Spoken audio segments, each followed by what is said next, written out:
Good evening, everybody. Good evening. My name is Pastor Benjamin Brown Jr. of the First Baptist Church of Gustine.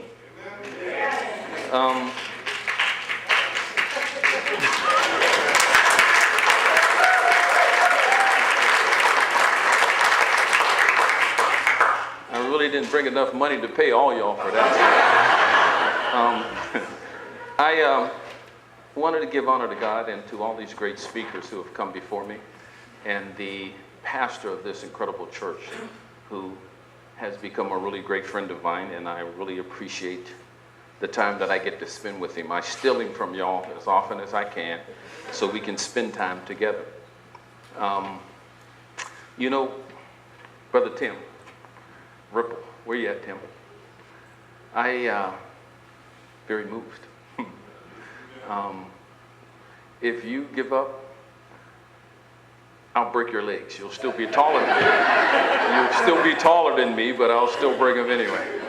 But thank you for that. You know, as we talked about this night and all the great things that have been said so far about being thankful. And I know this may sound strange to some of y'all, but I just wanted to share. You know, I'm really thankful that I'm a loaf. Yeah, I know it sounds a little funny, but I am. I'm thankful that I'm a loaf. And I pray, God, that by the time I get done talking, you'll be thankful to be a loaf as well. You know, in the book of John, in chapter 6, if you don't mind, I'll turn there and just read it to you. And we'll just share for a few seconds and have some fun. You know, the pastor did say, when you remember he made the announcement about tonight, he said many sermons. And then he said my name, didn't he?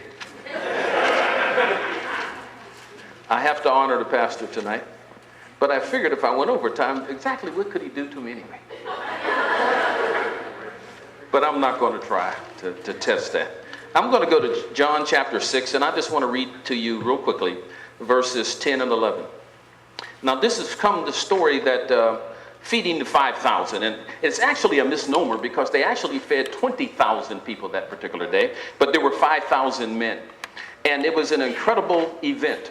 But Jesus, we take it up here at verse 10 when Jesus is speaking. Listen closely. Jesus said, "Have the people sit down."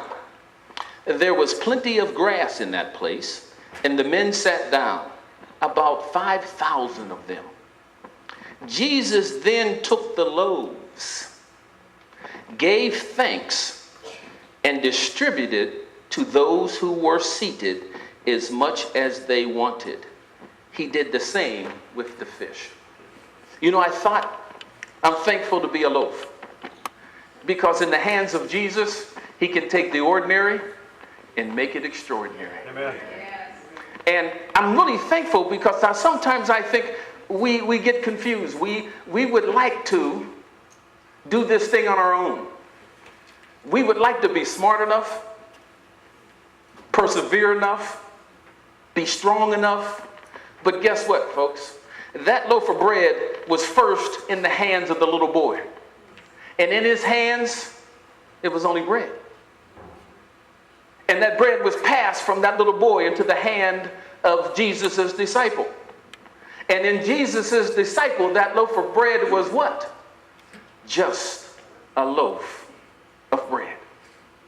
But when that loaf was placed into the hand of Jesus Christ, the extraordinary took place.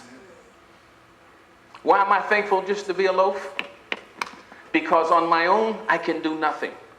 But when I give myself, my heart, my mind, my life, my will, my emotions into the hands of Jesus Christ, he can take the ordinary and make it extraordinary.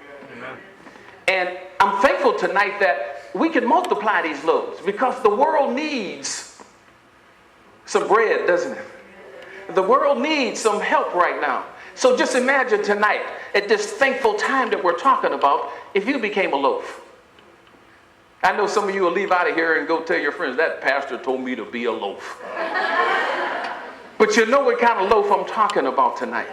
That you would turn yourself into the hands of Jesus Christ. Not a part of you, but all of you. Amen. and let him do the extraordinary with the ordinary. I'm thankful tonight that we have that opportunity. And guess what? I'm thankful that we have a Jesus who was still looking for volunteers who are ordinary, Amen. who would like to do some extraordinary things by turning their lives over to them. I don't know about you. Be thankful for being a loaf. God bless you.